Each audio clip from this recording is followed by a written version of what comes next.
So hello and welcome friends. So today we are going to discuss the wonderful poem The Dance of Eunuchs by Kamala Das. Yes friends. So इस video में हम इस poem को discuss करेंगे. So चलिए poem को start करते हैं. It was hot, so hot before the eunuchs came to dance. Okay. So eunuchs, you know very well, eunuchs are the transgenders. Okay. So eunuchs आने से पहले बहुत ही गर्मी का मौसम था. अब ये समर चल रहा था. So बहुत ही गर्मी हो रही थी जब तक कि eunuchs आने वाले थे.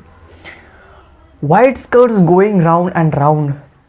अब eunuchs की एंट्री होती है और वो कुछ राउंड एंड राउंड कपड़े पहनते हैं, जो कि जब वो डांस करते हैं तो उनका जो कपड़ा है वो राउंड एंड राउंड घूमता है, जैसे घाघरा जैसा. Okay.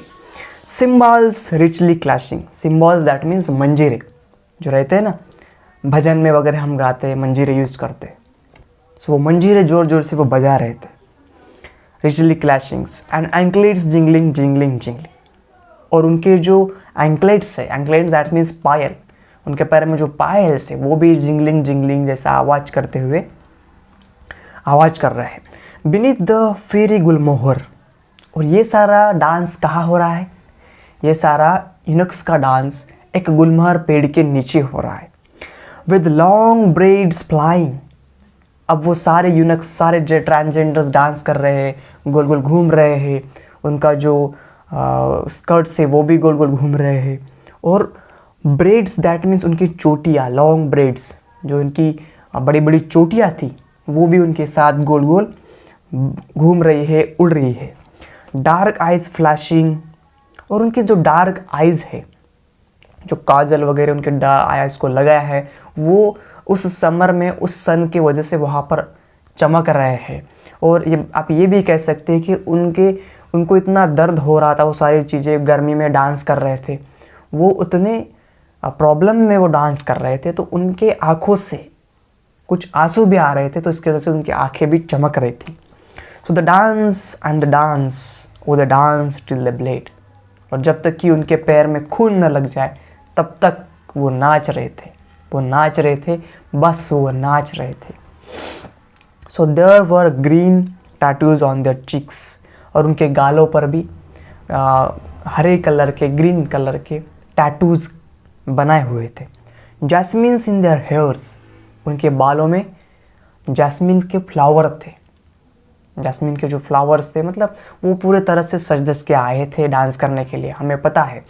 So eunuchs dance and songs, sing songs, okay, for earning.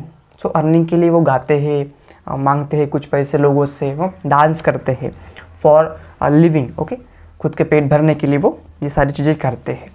Some were dark and some were almost fair. Now अब कुछ लोग जो थे कुछ सावले थे, मतलब बहुत ही सावले थे, काले थे. और कुछ जो इनुक्स थे वो थोड़े गोरे थे. तो यहाँ पर उनके स्किन का कलर का हमें बताया गया है कि कुछ सावले काले थे, कुछ गोरे थे. ठीक है. There voices were harsh. और उनकी जो आवाज़ थी बहुत ही अजीब व गरीब आवाज़ थी. दैट मीन्स कि वो ना ही एक वुमन की आवाज़ थी और ना ही एक मेन की आवाज़ थी. ओके, वो यूनिक्स की आवाज़ थी, तो वो अलग ही आवाज़ थी, बहुत ही बड़ी आवाज़ थी, अलग ही आवाज़ आ रही थी. एंड इरिटेटिंग आवाज़ जैसे आप कह सकते. So their songs melancholy. They sang of lovers dying and or a children's lap unborn. So their songs melancholy. तो उनके melancholy that means कुछ दर्द था उनके गाने में. वो जो गा रहे थे उनके गाने में दर्द था, एक पीड़ा थी. ठीक है. They sang of lovers dying and or children's lap unborn. अब यहाँ पर हम दो मीनिंग ले सकते हैं कि वो रो रहे थे. दैट मीन्स कि उस टाइम पे जो लवर्स थे वो मर रहे थे, और जो चिल्ड्रंस थे जो अभी तक पैदा नहीं हुए, अनबॉर्न चिल्ड्रंस थे, मतलब पेट में ही उन्हें मार दिया जा रहा था, वो 20th सेंचुरी में ये सारी चीज़ें हो रही थी। तो वो सोसाइटी की ये सारी इस चीज़ों पर वो रो रहे थे, वो गा रहे थे, वो अपना विचार व्यक्त कर रहे थे। तो और दूसरी बात, वो एक ऐसे लोग हैं, यूनिक्स है, ट्रांसजेंडर से, मतलब उनके अंदर कोई भी ऐसे सेक्सुअल ऑर्गन्स नहीं है कि जो किसी लवर को, अपने लवर को प्यार कर सके या फिर किसी बेबी को जन्म दे सके। That means they can not produce child, okay, as well as they haven't any lovers. So उसके ऊपर भी वो रो रहे थे कि ये सारी चीज़ें समाज में हो रही है, ओके। बहुत सारे जो लवर्स है वो मर रहे हैं प्यार में, ठीक है, और समाज में कुछ अनबॉर्न बच्चों को पेट में ही मार रहे हैं।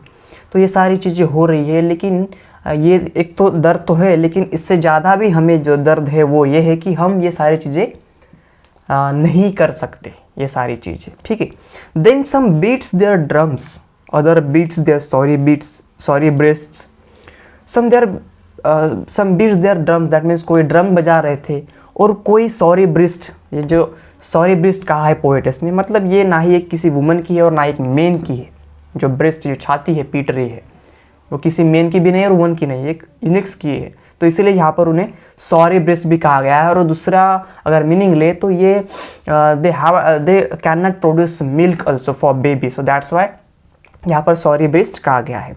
And writhed in vacant ecstasy, well that means चिल्लाना, बहुत ज़ोर से वो चिल्ला रहे थे और बॉडी को ट्विस्ट कर रहे थे, बॉडी घूम के वो नाच रहे थे, और फिर भी वो ज़ोर से गा रहे थे, घूम रहे थे, नाच रहे थे, गोल गोल घूम रहे थे, हाथ उधर उधर फैला रहे थे, गा रहे थे, लेकिन फिर भी उनमें कोई भी ऐसा एक जॉयफुलनेस नहीं था, एक जॉयफुल एक्साइटमेंट नहीं था उनके ऊपर, एक उत्साह नहीं था उन सारी चीज़ों में।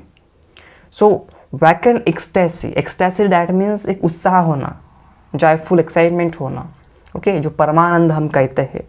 सो वो नहीं था उसमें।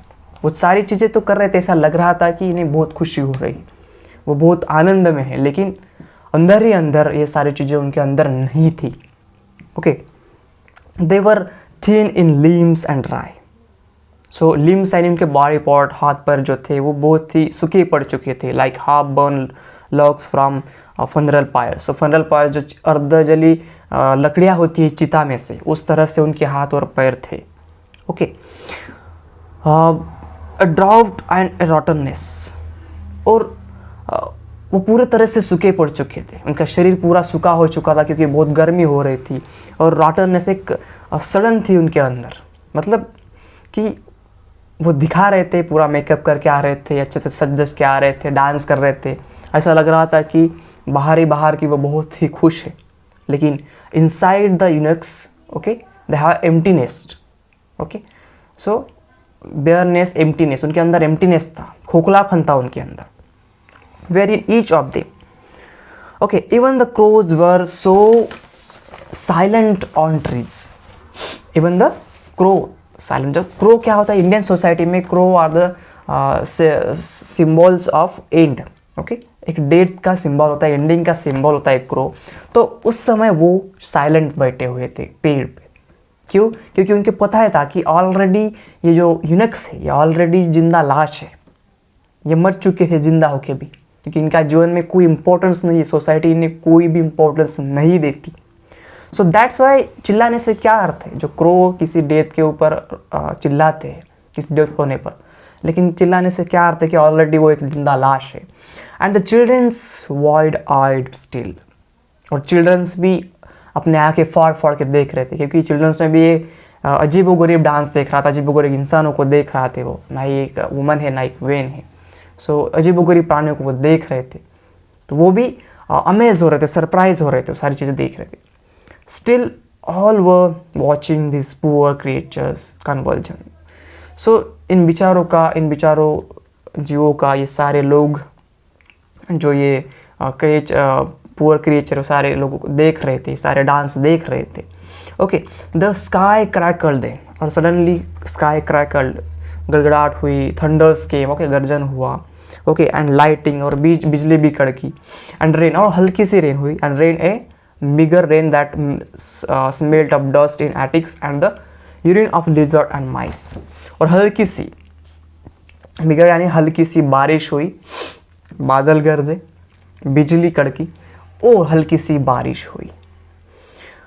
अब बारिश में क्या होता है, जब पहली बारिश आती है तो लोगों को भी अच्छा लगता है कि ठंड मतलब राहत मिलती है थोड़ी सी गर्मी से, और स्मेल भी अच्छी आती है मिट्टी की। लेकिन यहाँ सब उल्टा हो गया, और ठीक है राहत तो मिल गई लेकिन यूनुक्स को नुकसानदायक हो गया। अब नेचर भी इनका साथ नहीं दे रहा है, क्योंकि यूनुक्स देश सच के आए हैं, अच्छे डांस कर रहे, गा रहे, अर्निंग के लिए, अपने पेट के लिए, पेट पालने के लिए। मगर बारिश आती है और सारा खेल बंद हो जाता है, सारे लोग चले जाते हैं, इनकी अर्निंग भी बंद हो जाती है। अब कौन इनका डांस देखेगा? सो ये सारी चीज़ें इनके लाइफ में होती है। और लिजार्ड और माइस का यूरिन मिक्स था और इसकी सारी स्मेल इधर उधर फैल रही थी पानी की वजह से। तो पानी जो आया नुकसानकारक हो गया यूनिक्स के लिए, ओके, यूनिक्स के लिए।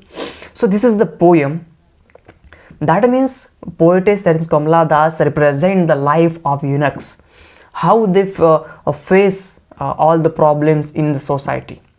Okay, that means all society ignore them, they do not give the importance of the life of eunuchs. Okay, so ये सारी चीज़ें उन्होंने यहाँ पर दर्शाई है। सो कमला दास जी ने एक ऑटोबायोग्राफी लिखी उनके जीवन में, उनका नाम था my story. So my story में उन्होंने बताया है कि किस तरह से उनकी मैरिड लाइफ अच्छी नहीं चल रही थी, और इसी के चलते उन्होंने अपने लाइफ को कंपेयर किया यूनिक्स के लाइफ से, और ये पोएम उन्होंने लिखी है। So the dance of eunuchs is a quite symbolic and perplexing poem. This is victim of patriarchal society. So ये थोड़ी सी उलझन वाली और सिम्बॉलिक पोएम है, यहाँ पर बहुत सारे मेटाफर का यूज़ किया है। So you know that eunuchs either dance, sings और bake to earn their livings, you know very well.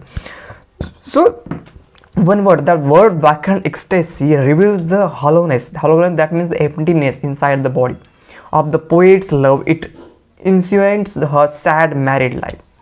So उनकी जो लाइफ सैड मैरिड लाइफ हुई कमला दास जी की, इनके ऊपर एक इशारा करती है वैकेंट एक्सटेसी ये word, okay.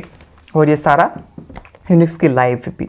So in the age of 42 Kamala Das wrote autobiography that is name is my story. और उन्होंने वहाँ पर माई स्टोरी में एक डायलॉग या फिर एक लाइन लिखी थी, दो थी। I kept myself busy with dreary house work while my spirit protest and cried, get out of this trap, escape. Okay, so ये लाइन उन्होंने लिखी, तो इससे हमें पता चलता है कि ये जो द डांस ऑफ यूनिक्स है, ये पोएम उन्होंने अपने लाइफ के रिलेटेड लिखी है। उनके मैरिड लाइफ में जो कुछ चल रहा था, अच्छा बुरा, वो सारी चीज़ें उन्होंने कंपेयर की है कि यूनिक्स की लाइफ जैसे हो रहे, और पैट्रियार्कल सोसाइटी उस टाइम पे चल रही थी, तो किस तरह से वुमेंस को इग्नोर किया जा रहा था सोसाइटी में, उनको इम्पोर्टेंस नहीं दिया जा रहा था। तो ये सारी चीज़ें उन्होंने ऐड की है इस पोएम के साथ साथ, उन्होंने हमें बताई है। Okay, and the dance of eunuchs is the first poem of Kamala Das of the collection, from the collection, and that this collection name is The Summer in Calcutta in 1965.